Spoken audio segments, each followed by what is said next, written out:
League, Cup, Cup, Cup, League, Cup, Cup. What fun!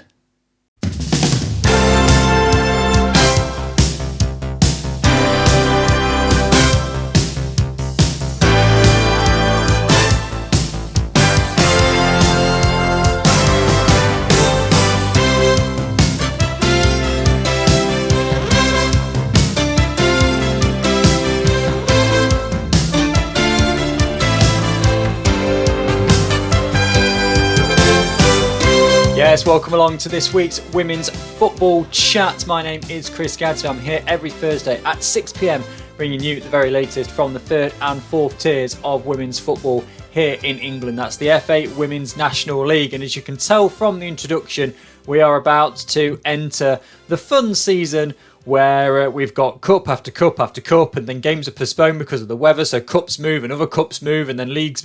It's all going to be great fun over the next few weeks, and I'm so glad I've got a whiteboard this season to help me go through it all. But yes, I'm back after my week's break for the wedding and the honeymoon, ready to get straight back into it for the FA WNL. Lots and lots to go through. We're still only covering the last week. That doesn't mean there isn't a lot to go through. Let's start with some news. These basically are all around managerial changes and appointments. We're going to start in the Northern Premier Division with Stourbridge. They are delighted to confirm the appointment of Mike Harris as permanent women's first team manager. And he will be joined by newly appointed assistant manager Tash Tesgil, who joined the club this summer in a coaching role. Now, this was following the resignation of Andy Fisher a few weeks ago. You'll remember we covered that on the show. They took the reins on an interim basis. Now they've got it permanently. 4 points from the 2 league games since then. And they Stourbridge put their congratulations to Mike and Tash on their appointments, wishing them well for the rest of the season, beginning with a trip to Burnley this Sunday. So that's from Stourbridge in the Northern Premier Division into the Southern Premier Division. Couple of changes here. We're going to start in Wales. Cardiff City ladies have announced the signing of Fern Burridge-Mayle, a name synonymous with football excellence in Wales, as new assistant manager. Now, she had a career as a former Cardiff City Ladies player, represented the club in Europe for many years, part of the golden generation for the club, winning the Welsh Cup on many occasions, and then led Cyniawd Ladies. I know I was in Wales for 3 years, and I know I've butchered that. I apologise. To win their first Welsh Premier League Cup as a manager. And with that, along with the appointment of Gemma Donnelly as the first team manager, serves as a testament to Cardiff's pursuit of excellence. So that's from Cardiff City. And then elsewhere in the Southern Premier Division, Chatham Town have announced the departure of Jesus Corden as the interim manager. The search for a new permanent manager is now underway. Applications invited from interested applicants. Successful applicants will ideally have their UEFA A licence, or at least show they're working towards this qualification. Excellent communication skills, demonstration high level of performance, etc., etc. And you can apply for that. Then we move into Tier 4 and a new managerial appointment at Leafield Athletic. Sarah Jackson is becoming the new first team manager. She's appointed Sam Baker as the first team coach. The rest of the existing coaching staff will remain with the club. So Sarah's previously been assistant manager to Darren Wilkie and A. Clements in previous seasons, so she is the perfect choice to take charge of the team. Sam has relinquished her role as first team captain and will be using her UEFA B coaching skills with immediate effect. And then because of that, they have announced that their goalkeeper Colette Bell is the new first team captain. And then Grace Godwin is the new vice-captain for Leafield Athletic. And then we go to Cambridge City Women, who have put out an advert for applications for a first-team manager from them. Successful applicant will inherit a young, enthusiastic side competing in the FAWNL Division 1 South East, which we'll be looking to build upon. You'll be working closely with the committee. Player pathway is very important. Girls grassroots sides ages under 12s, 13s, 14s, 15s. 2 additional JPL Warriors teams at under 14 and under 16 competing nationally is seen as the foundations of building the future of the club. And again, you can apply online for that. So clearly, Cambridge City looking to develop young players through as they attempt to move up the table in Division 1 South East this season. So those are the managerial changes, etc. that I saw. There may have been others, but only got back late on Monday and been catching up with everything else as well. So let's move through then and start talking about some football, shall we? We'll start with the first round of the FAWNL Cup. So this was the round of 32. Obviously split north and south. And only one of the games went to extra time. And there weren't too many big blowouts.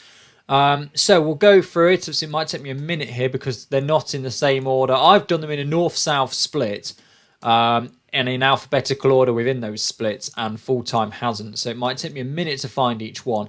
But Boldmere St Michael's 1, Newcastle United 2. Boldmere St Michael's doing a great job of holding Newcastle for a long time here. It was only a very, very late goal that meant Newcastle have gone through, not helped by the fact that Boldmere went down to 9. So Gabriella Mayer with the goal for Boldmere St Michael's 15 minutes from time. At the same time, Cara Milne Redhead with the goal for Newcastle. 1-1 going into 90 minutes. Boldmere had lost Jade Formerston for 2 yellow cards and Rhiannon Travers for a straight red card as well. So they were down to 9, really trying to hold on. But Bridget Galloway in the second minute of added time at the end of the 90 minutes gave Newcastle what would prove to be the winner. But Boldmere St Michael, great effort from them to hold Newcastle for so long. Durham Sestra 2, Stockport County 1. Durham Sestra took the lead very early in this one, just the second minute for Victoria Newfield. And then they took a 2-goal lead. Lily Coulson in the 61st minute. Jessica Gillen with the goal back for Stockport. But 2-1 to Durham Sestra. Halifax beating Stoke City by 2-0. 2 goals in this one to Ellie White.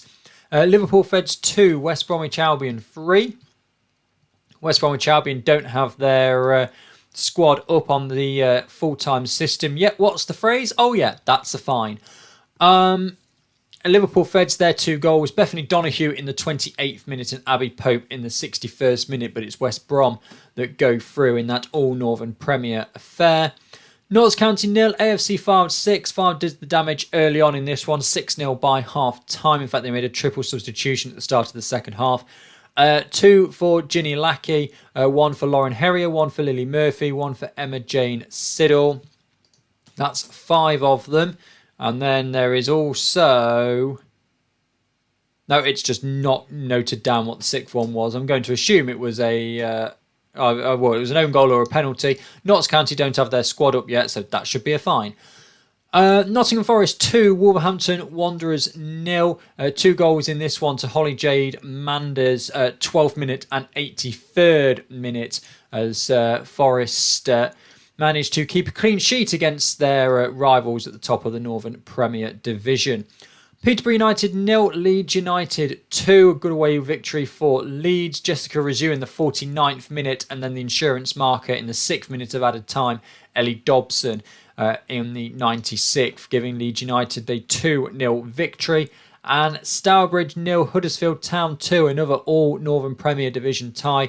Aisha Nsangu in the 50th minute and Yasmin Mason in the 55th minute for Huddersfield Town. Quick goals there for Huddersfield, knocking out Stourbridge. Moving through into the southern half of the draw, Norwich City needing extra time to get past AFC Bournemouth. Freya Simmons and Rachel Lawrence with the goals for Norwich. Lucy Cooper in the 71st minute with the goal for Bournemouth. Milton Keynes Dons convincing away win at Cambridge City, a brace each for Lily Dolling and Laura Mitchell, Amy McLean and Gemma Biggerdike with the other goals for Milton Keynes Dons. Cardiff City 3, Plymouth Argyle 1. Goals in this one, Corey Williams, Ellie Sargent and Chloe Lloyd for Cardiff City. Erin O'Shea in the 20th minute with the goal for Plymouth Argyle. Hashtag United continue their strong start to the season with another victory over Oxford after beating them in the league. Malika Rapinda-Gill in the 5th minute gave them an early go-ahead goal, and Samantha Rowland in the 50th minute doubled their advantage, and they held on with another 2-0 victory. Ipswich Town given a home walkover over Cheltenham Town. London Bees 1, Worthing 0. Taylor O'Leary with the only goal of the game in the 90th minute. Late goal for London Bees. Portsmouth convincing victors over Moneyfield by 7 goals to 1. A hat-trick for Emily Pittman in the 4th, the 60th and the 82nd minute. Danielle Lane in the 15th minute had made it 2-0 at half-time. Other goals, Sophie Quirk in the 46th. Ella Humphrey in the 76th. Tierney Scott in the 80th. And Pittman, when I said, with her final goal of the hat-trick in the 82nd. Charlie Wilson-Wilton, the only goal for Moneyfields in the 51st minute. And finally, for the Cup, Rugby Borough 3, Swindon Town 0. Lily Greenslade in the 14th minute. Angelina Nixon in the 66th minute. And Katie Morris in the 71st minute. That's in the FAWNL Cup. Let's now have a look at the FAWNL plate. If I can get that up correctly, of course, which is, there it is. So, goals in this one then. Barnsley 7, Solihull Moors 0. And only 4 of the goals have been noted down. That's very, very helpful. I'm going to assume there was some penalties in this or something along those lines. No, they've just only noted down 4 of the 7 goals. Okay, well, the goals that have been noted down, Charlotte Stewart in the 33rd minute, Natalie Shaw in the 42nd, Tavia Miles in the 67th, and Brooke Marsden in the 92nd. So they won 7-0. Only 4 of the goals have been noted down, and that has made me very nervous that it might not actually be 7. Even though it says 7 on full time. So we're just going to do a double check on that, because you know what full time can be like. As I said, I haven't had time to go through everything and check this. So I'm just going to give it a double check. Yes, no, it was 7. They just only recorded 4 of them. Okay. Chorley against York City. That has been postponed due to a waterlogged pitch. And they are playing that game on the 15th now. Normally it rolls over by 1 week. However, because the 15th is a county cup day, and they're not playing in those, they have agreed to play that on the spare day rather than disrupt the league, which does make total sense. So that's taking place on the 15th. The winner of that take on Sutton Coldfield, if my memory serves me correctly. Yeah, Sutton Coldfield. The winner of that tie. Doncaster Rovers Bells 0, Derby County 5. Goals in this one, Marley Rhodes Andrews in the 2nd and the 23rd minute, Rebecca May in the 30th, Maria Timms in the 37th, and Sarah Jackson in the 83rd.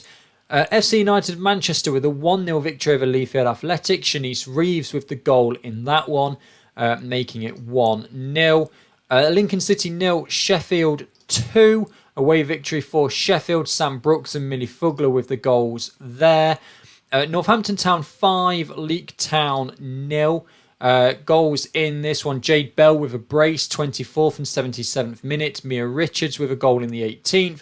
Zoe Boot in the 38th and Alexandra Dix in the 90th. Norton Stockton Ancients lose by 3-0 at home to Hull City. Helen Linsky in the 8th minute. Shakala Brooks in the 10th minute, so 2 early goals there. Hope Knight in the 50th minute, adding a 3rd in the second half. Sutton Coldfield Town 3, Middlesbrough 1. Lois Jeffries in the 1st minute with a goal for Sutton Coldfield Town. And then in the 68th minute as well, a brace for her. Olivia Woolston in the 31st minute, also getting a goal for Sutton Coldfield. Eve Marshall in the 38th minute, the only goal for Middlesbrough as Sutton Coldfield progress into the next round. Then we move into the southern half of the plate draw. Actonians 1, Cambridge United 2. And Mila De Santos with the goal for Actonians. Rachel Koski and Alicia Stocktoe Down with the 2 goals for Cambridge United. Ashford Town 1, Haywards Heath Town 3. Ashford Town's goal to Susan Fagbuon in the 42nd minute, only 1 goal for them. They were down at half-time. Izzy Franklin and May Goulden with goals at Haywards Heath Town, as well as Alana Harris-Walters, means a relatively comfortable, in the end, 3-1 victory for Haywards Heath Town. Home walkovers for both Exeter City and Keynsham Town against Torquay United and AFC Sudbury, respectively. We'll talk about those in a minute. Chatham Town 2, London Seaward 3. This game was swapped round. Brian Grant and Chadiza Madadome is with the goals for Chatham Town. 2 for Samantha Lanza and 1 for Shamoy Campbell with the goals for London Seaward. So they progress through.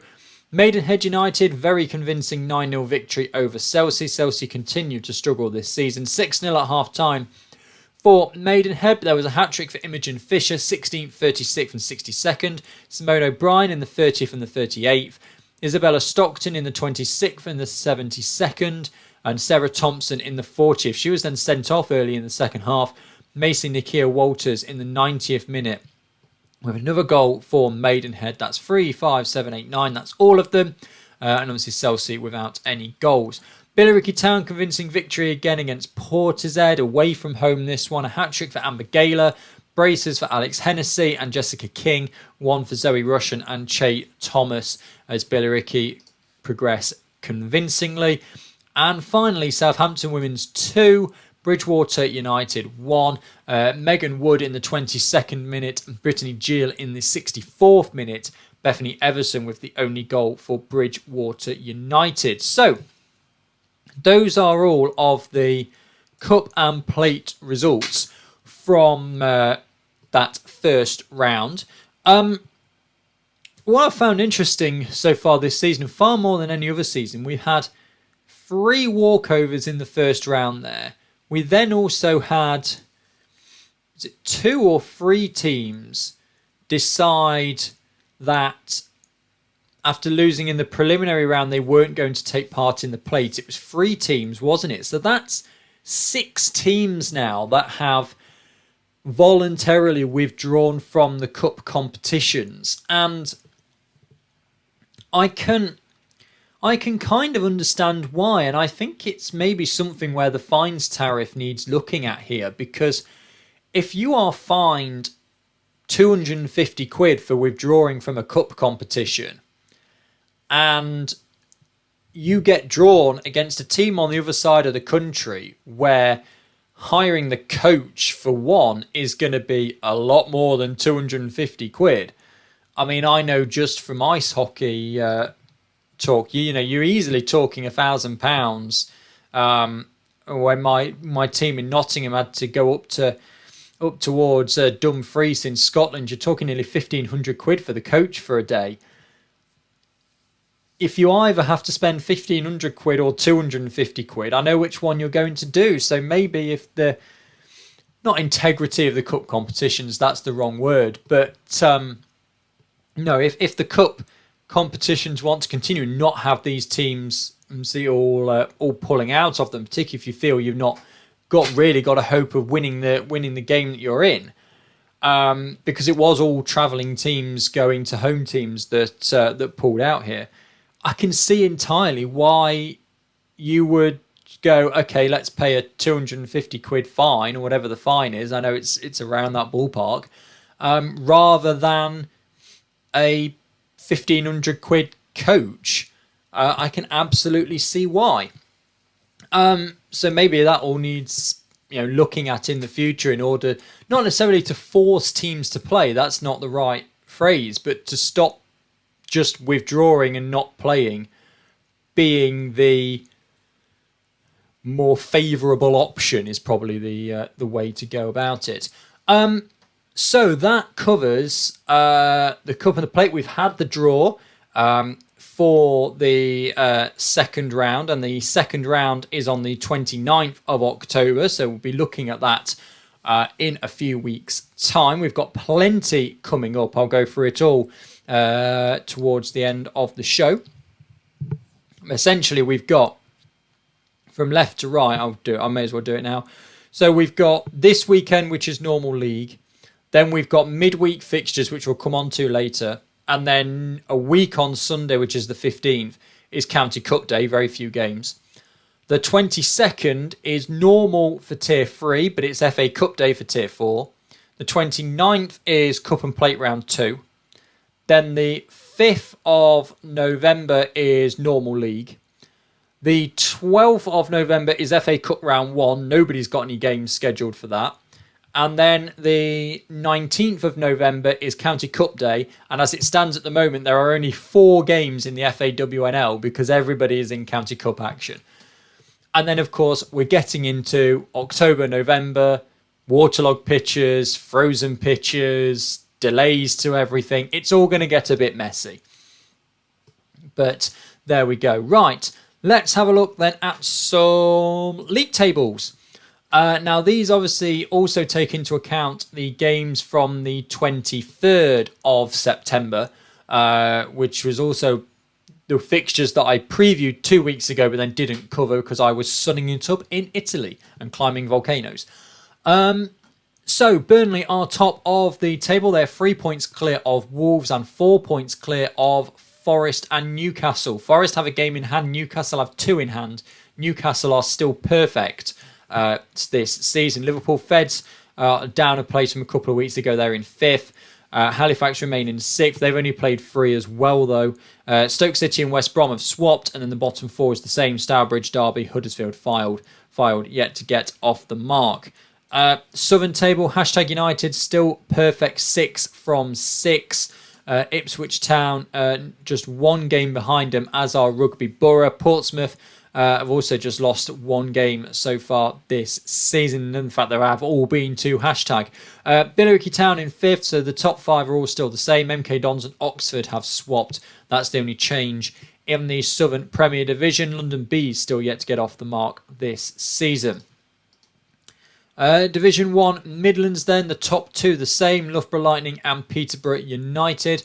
Solihull Moors, Sporting Cowser, Boldmere St Michael's and Sutton Coldfield Town have all jumped up after those games a few weeks ago. Lincoln City, Leek Town, Notts County have all dropped. Northampton Town, Leaford Athletic and Sheffield all still the same at the bottom. But you can already see there's that 3-point gap between Notts County in 9th, Northampton Town in 10th, 4-point gap between the bottom 2 and 9th, so it's already starting to just split a little bit, and they will want to be getting a couple of wins in quickly, try and negate that. Division 1 North table, Barnsley, Hull, Leeds, Middlesbrough, Chorley, all still the same at the top. Doncaster Rovers, Bells and Durham Sestra are up a couple of places each. Stockport County dropped down. Chester Street Town also up a couple of places out of the relegation zone. FC United of Manchester drop into it. Norton and Stockton Ancients move to the bottom because Chester Street Town won, but remain in the relegation zone. Division 1 South East then. Norwich City have gone to the top over Ashford Town. That's on goal difference only. Worthing remain in 3rd. Great start to the season for them. AFC Wimbledon and Queen's Park Rangers both up a couple of places in place of London Seawood and Cambridge United. Actonians remain in 8th. Haywards Heath Town are out of the relegation zone after they got a victory. Cheshire United dropped down to 10th. AFC Sudbury in 11th. Cambridge City yet to get off the mark. And in Division 1 South West, Bournemouth stay top, Keynsham stay 2nd, Exeter City and Swindon Town up a couple of places. Abingdon stay 5th, Moneyfield's down 3 places now. They do have games in hand on some of those teams around them. Bridgewater United up a place, they're now above Maidenhead. Southampton Women's are out of the relegation zone on goal difference. Torquay United drop in there. Chelsea remain at the bottom with their minus 49 goal difference. So those are the league tables. Let's then have a look at fixtures coming up. We've got, as I said, weekend and midweek fixtures to talk about. So we're going to start in the Northern Premier Division. Fylde against West Brom. That's 12th against 8th. Burnley take on Stourbridge. Top of the table, Burnley. 9th place, Stourbridge. Halifax against Stoke City. Mid-table battle there. 6th against 7th. Liverpool Feds have Newcastle United to Jericho Lane. That's 5th against 4th. So, not necessarily a walk in the park for Newcastle. Big game of the day, though, is at the City Ground in Nottingham. Forest against Derby, being hosted at the Men's Ground, and should hopefully get a few thousand in there for the East Midlands Derby. And then Wolves in second take on Huddersfield in 11th. You would think the Wolves will take all 3 points from that. All right, let's not go the Southern Premier Division yet. Let's then have a look at midweek games in the north. Burnley then take on Halifax. That's currently top against 6th. Stourbridge against West Brom is 9th against 8th as it stands. Derby County then take on Stoke on Wednesday. That is 10th against 7th. Couple of games on Thursday as well. We'll cover those on next week's show. Right, now let's look at the Southern Premier Division. London Bees take on Cardiff City. That is 12th against 10th. Valuable 3 points for either side there if they can get a victory. Oxford United against Ipswich, two of the big sides from last season. They come up against each other at Marsh Lane.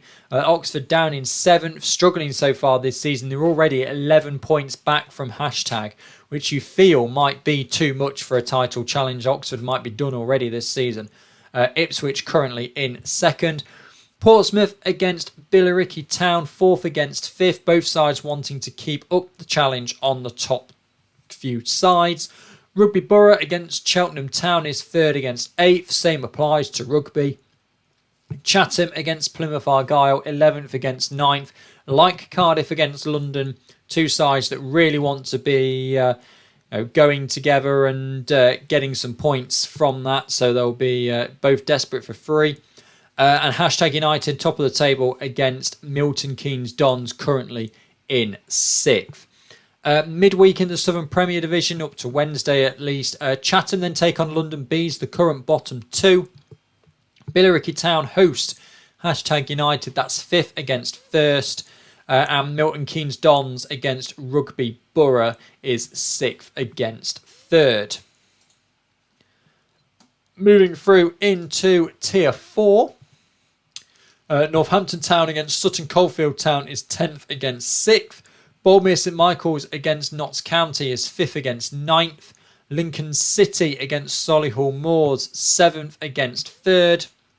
Loughborough Lightning against Peterborough, the top 2 coming together there. So which one of those 2 will be top by the end of Sunday? Sheffield against Leafield Athletic is the bottom 2. So which one of those 2 will be bottom come the end of Sunday? And Sporting Cowser against Leek Town is 4th against 8th. So the top 2 playing each other and the bottom 2 playing each other on Sunday in Division 1 Midlands. Solihull Moors against Leafield Athletic on Tuesday. Sutton Coldfield Town against Sporting Cowser, mid-table battle there. Also on Tuesday. And Notts County against Peterborough. Notts County against Peterborough on Wednesday. Notts County 9th, Peterborough could be top by the time those 2 teams face each other. Division 1 North, Barnsley take on Norton and Stockton Ancients. Barnsley currently top, Norton Stockton Ancients currently bottom. Chorley against Chester Street Town is 5th against 10th. Doncaster Rovers Bells against Middlesbrough is 6th against 4th. FC United Manchester take on Stockport County, that is 11th against 8th, but only 2 points separate those sides. Hull City against Leeds is 2nd against 3rd. They will both be trying to get to the top of the table, but that does rely on Barnsley dropping points to bottom of the table, Norton. And York City against Durham Sestra, that is 9th against 7th. Moving through into midweek in Division 1 North, one game on Tuesday, Norton Stockton Ancients take on Durham Sestra. And then all on Wednesday, Chorley against Stockport County. Doncaster Rovers Bells against York City. Leeds United against FC United of Manchester, and Middlesbrough take on Chester Street Town. Moving through 2 leagues to go then. Division 1 South East. AFC Sudbury against Haywards Heath Town. 11th against 9th. Again, only 2 points separate the sides though. And AFC Sudbury do have a game in hand. Actonians against Worthing. 8th against 3rd. Ashford against Cambridge United is 2nd against 7th. Cheshire United take on London Seaward. That is 10th against 6th. Queen's Park Rangers against Norwich is 5th against top of the table. And AFC Wimbledon against Cambridge City is 4th against bottom. Cambridge City yet to get a point this season. Moving through into midweek, Cambridge City then host AFC Sudbury, the other side in the relegation zone, on Tuesday. Then on Wednesday, Haywards Heath Town against AFC Wimbledon, and Queen's Park Rangers take on Actonians. See more fixtures to come on Thursday, but we'll cover those next week's show. Division 1 South West then. Abingdon United against AFC Bournemouth. Abingdon currently in 5th. Had a good start to life in Division 1 South West. A tough test though against Bournemouth this weekend. Maidenhead United against Exeter City is 8th against 3rd. Moneyfields against Keynsham Town is 6th against 2nd. Portishead against Southampton Women's. 2 teams towards the bottom, 9th and 10th. They'll be wanting to put a bit of a gap between themselves and the bottom 2. Swindon Town against Bridgewater United is 4th against 7th. And the bottom 2 come up against each other, Torquay United and Chelsea. So the bottom 4 in Division 1 South West all playing each other this weekend. And then into midweek, 5 games on Wednesday in Division 1 South West. Bournemouth against Moneyfields. Bridgewater United take on Torquay United. Exeter City against Portishead Town. Chelsea against Southampton Women's. And Swindon Town against Maidenhead. So really important week for Chelsea, you feel. They're currently 12th, yet to get off the mark this season. They're playing 11th and 10th this week. So it could be a very important week. Of course, if they don't win either of those games, then they could find themselves with quite a gap between themselves and safety. But that will about do it for this week's Women's Football Chat. Thank you very much for joining me. Don't forget, Predictor League. Get your predictions in for this Sunday's game by midday. And then in the week, it's by 5 o'clock on the day that those games are played. So, yes, plenty to discuss on next week's show. Again, as we look back at those games, it's only County Cup coming up, so it will be mainly focused on the results. But yes, get your predictions in. womensfootballchat.wordpress.com is the website for more articles and information around that. And then I'll be back next Thursday at 6 p.m. with the very latest from the 3rd and 4th tiers of women's football here in England. That's the F8 Women's National League. Thank you very much for joining me. Goodbye.